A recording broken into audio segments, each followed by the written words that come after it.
everyone, I'm Luke and today we're diving down the Tube of Toons to review Turning Red. Turning Red is the latest Disney Pixar film that has come to Disney Plus. Yes, it was originally meant to be coming out in cinemas, but fairly last minute Disney decided to make the switch to have it be a Disney Plus exclusive. Now it's a move that was seen as being quite controversial. I was actually going to make a whole video on this topic leading up to the film's release, but obviously Tube of Toons has been on a little bit of a hiatus, so here we are, the film is out and we'll be talking about that a little bit later. But just so you all know, this is going to be a completely spoiler-free review. Of course, there will be some slight discussions of the basic plot and the characters, but nothing too spoilery, as if you haven't seen this film yet, this review will hopefully decide whether or not it's worth checking out. But of course, if you are someone who wants to go in without knowing absolutely anything, then maybe this isn't the video for you. Before we get started, I can ask you to hit that like button. It really helps out the channel and lets it get seen by so many more people. Set in the year 2003, Turning Red is about May, a 13-year-old girl from Toronto, Canada, and it is about her discovering her family has a secret. When the women in the family come of age, they turn into giant red pandas whenever they feel a strong emotion. But Mei and her best friends are all obsessed with the biggest boy band, Four Town, who are coming to town for a concert. Will the girls get tickets to go see Four Town, or will the giant red panda get in the way? If you want to find out, you're going to have to watch the film yourself. I love this film. I thought it was fantastic. It was tubular. It was just so well done. I love everything about it. The music, the style, the early noughties setting. I thought it had a really great message for young people and their parents, particularly teenage girls. But I think anyone who watched this film should be able to find something to relate to. We've all been teenagers or children. They have that to come. I think the film did a really great job at telling that story that it wants to tell. I think the film really captures that feeling of being a teenager at that time where things can be the greatest thing ever or the worst thing in the world. It's a very cartoony film in that things are cartoonishly exaggerated. For instance, some of the parenting choices, particularly from the mother, are so over the top that you just look at it and you just think, well, this mum is just completely wrong and is the most embarrassing, out of order parent possible. And I think that is really interesting because I think that really helps the audience connect to me. That is exactly how she is feeling in this moment. And it doesn't matter that if in real life your mother wasn't acting quite as extreme. If your mother did anything to embarrass you while you being a teenager, this is probably how it felt. And I think that was a really unique and interesting choice. Yes, it's exaggerated, but it probably isn't too many steps further than what some people are like. And I think the exaggeration really puts the audience in the character's shoes and really helps get us on her side. But I think it does have a really nice message of self-acceptance and learning to be your own person, which I think is a very positive lesson that people, particularly young people, need to learn. That it is okay to be yourself, even if that is going against a figure of authority, because you know what? They don't always know what's best for you. But I think it still manages to show the importance of respecting your family and your elders. I think there's some really fun family dynamics in this film that once you let the film play out in full, I think you'll really come to appreciate all the different relationships on show. I think it does show the importance of being your own person and making your own choices, but also having to deal with the consequences of those choices if you've made the wrong one.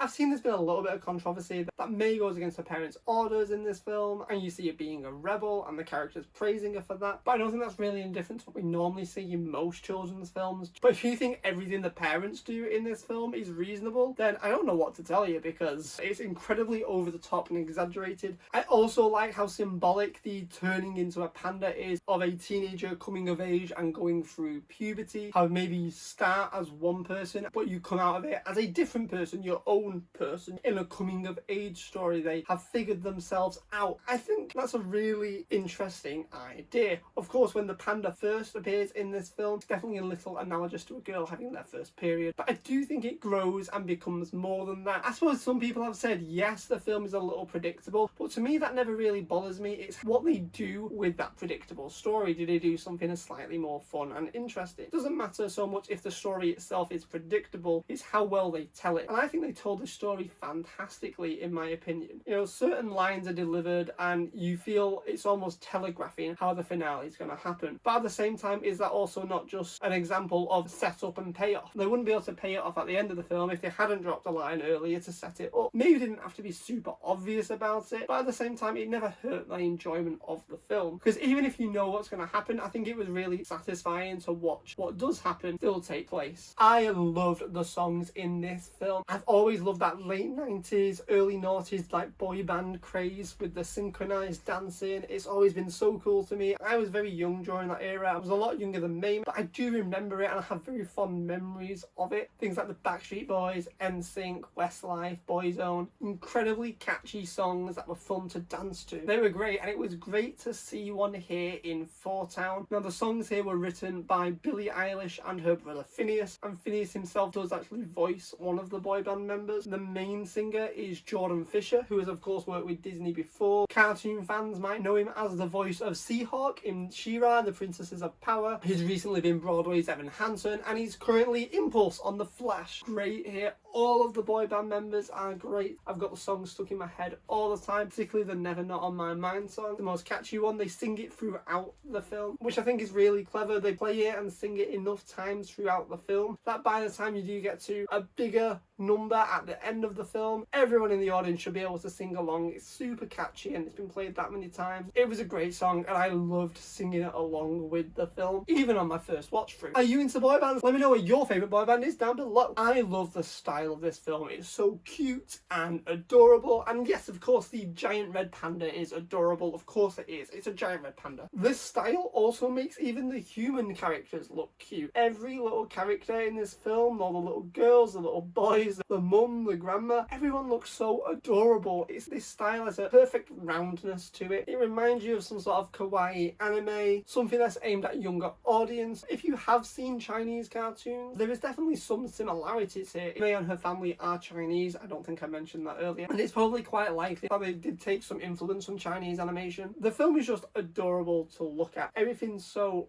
rounded out. Everyone has like these sausage arms. I will say one funny side effect of this overly cute style though is that throughout this film the girls are crushing on these boys, and you see May draw some fan art of boys and she's drawing them with like bulging muscles and like a six-pack, and there's a character later comments on someone's like massive deltoid, and then whenever it cuts back to the guys that they're like drooling over, they have like the smoothest like sausage arms, just because that's the adorably cute style the film is rendered in. I love that this film has its own unique style. We've never seen a Pixar film look like this before. I do think the last film, Luca, had a cuteness but in a very different way, and I am just loving that. If you actually look at this film and Luca, and even so, the last few Pixar films are all looking incredibly different. You can see they aren't just going for that photorealistic render. It isn't that classic Pixar DreamWorks face that we've been seeing for years. Everything has its own unique style now. I mentioned this actually recently in my Puss in Boots trailer reaction. I think this is maybe a result of the success of Spider-Man Into the Spider-Verse. And I don't want to attribute this completely to that film. Of course, before that film, there were films that had unique styles, but I think we're finding a lot of films where they kept trying to push the technology further and further to photorealistic rendering, where even if you had like a more cartoony design and body proportion, you were getting photorealistically rendered skin and hair and clothes.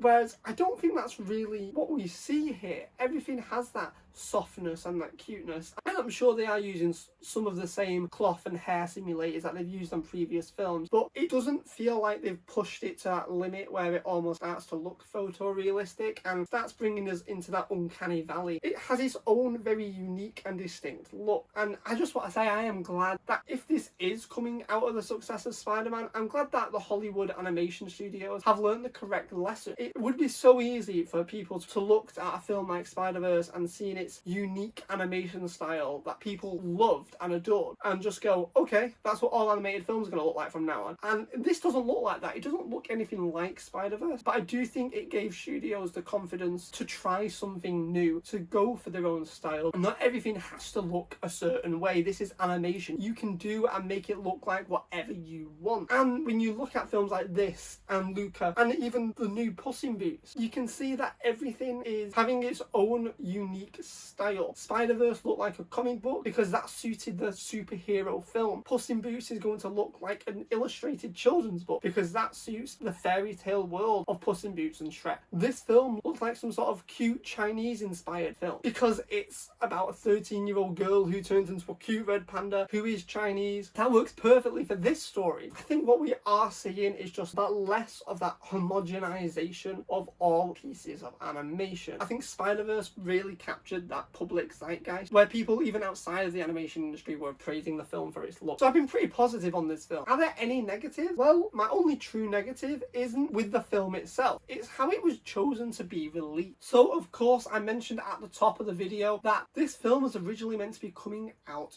to cinemas. So the film was meant to have a theatrical release on Friday the 11th of March. But 2 months before, on the 7th of January, Disney decided to make the last minute decision to move the films exclusively to Disney Plus. And this isn't the first time that has happened. The last two Pixar animated movies debuted on Disney Plus, being Luca and Soul. And when you combine that with the fact with Pixar's previous film, Onward, debuted in theatres about 2 or 3 weeks before the world went into lockdown, Pixar hasn't had the best of luck theatrically these past 3 years. And it seemed like a really odd decision at the time. Spider-Man No Way Home had just come out to cinemas and was breaking every and any record going. And Disney made the odd decision to not release this film theatrically due to the latest variant, and combine that with all the money the Batman made 3 weeks ago, and it seems an odd choice to not release this film now. Especially when you combine it with the fact that Disney haven't been doing this with all of their animated films. In fact, the Walt Disney Studios animated feature films have seemed to be getting a fair share at the box office. Last year, Raya and the Last Dragon was released in theatres in regions where theatres were open, but there was also the option to pay for it at Premier Access on Disney Plus for around $30 or £20, which seemed fair, right? If you were a family of 4 and you were either unable to go to the cinema because they were closed or just didn't feel comfortable, you could pay to watch the film at home. $30, £20 doesn't seem too bad when you compare it to the price of having gone to the cinema and paying for 4 cinema tickets. Of course, if only one person wanted to watch the film, maybe it wasn't as sweet a deal, but you could understand the decision. So not only did Raya get a chance to be released at the cinemas and make a box office, as small as it was, and then it even had the chance to make money on Disney Plus because they were charging for it. The film actively made money. And Encanto, which came out just last year, while being released on Disney Plus at no extra cost, that was 30 days after it came out theatrically. So it had 30 days where it was playing exclusively in theatres and a chance to make some real money. And it did. It made $250 million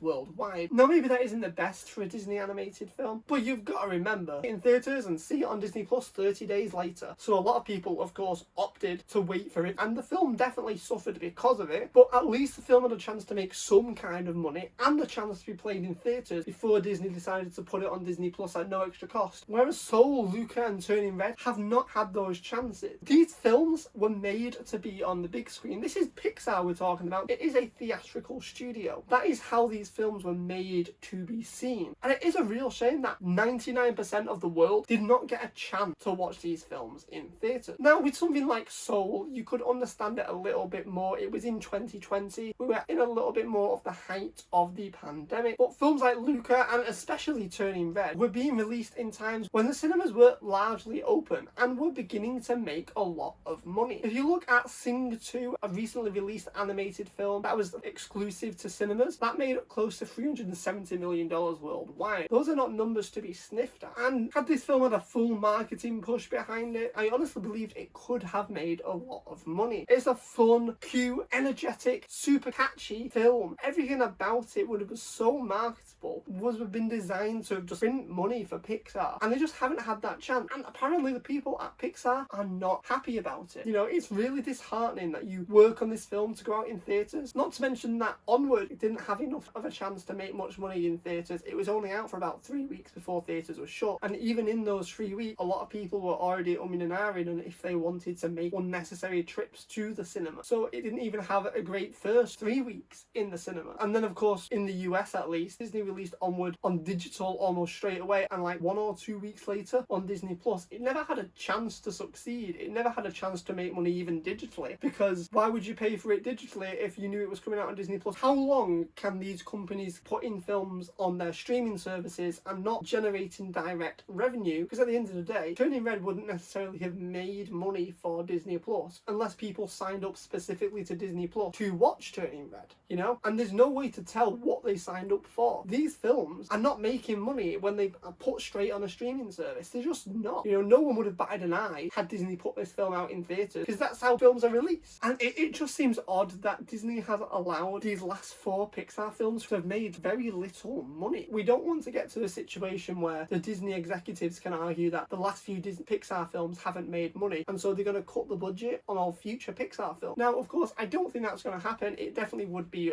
unfair and unreasonable, but you never know if that kind of thinking could be going on behind closed doors. How long can Disney allow Pixar to continue without being profitable? Yes, of course, Disney is generating money through things like Disney Plus and the theme park and all of the other films that are being released, but surely when they look at the spreadsheets, Pixar hasn't made them any direct revenue for the past few years. And if they keep going like this, that is going to become a problem sooner or later, and it's at no fault of Pixar's own. Of course, the next Pixar film coming out is going to be Lightyear, which looks fantastic, and I'm pretty sure that's definitely going to get a theatrical release. It is an existing IP. Everybody knows and loves Buzz Lightyear. This film looks made to be seen in the cinemas, and I think it definitely will be. It's that big summer blockbuster. I'm super excited for that film. If you want to see my reaction to the first full trailer, that video is coming out next week. One of the benefits of it coming out on Disney Plus, though, is that at the same time of its release, we did also get the behind the scenes documentary special. Disney Plus have been doing this a lot lately. It's been doing the gallery for the Star Wars shows, as well as Assembled for all the Marvel stuff, and well, now Pixar's got in the game because there's a really great behind the scenes documentary on the making of Turning Red, and it focuses on all the women that were involved at the top creatively in this film. In fact, every senior creative position on this film was by a woman for the first time ever in Pixar, and they did a fantastic job on this film. But it was really great to see these inspiring stories presented in this documentary. It was a really fun behind the scenes featurette that took us into their own homes, because of course this film was made partially during lockdown, so this featurette invited us into their home lives. We learned a lot of their stories, a lot of the trials of working on this film, and it was very well put together. I highly recommend watching that. So that's pretty much everything I've got to say. I cannot recommend this film enough. If you haven't seen it yet, what are you doing? Go watch that movie. If you have seen it, let me know what you thought of the film. I'd love to talk to some of you about it. But before you go, can I ask you to hit that like button? It really helps out the channel and lets us get seen by so many more people. It's really great to be back, guys. I've been having so much fun diving back into the Tube of Tunes. If you want to do more of that, why don't you hit that subscribe button and ring that notification bell to be notified the next time that we do dive down the Tube of Tunes. And I have missed you all, so it is great to be back. But that is pretty much everything for this video, so alright everyone, cheers. Thanks for watching Tube of Tunes. If you want more from the channel, hit subscribe.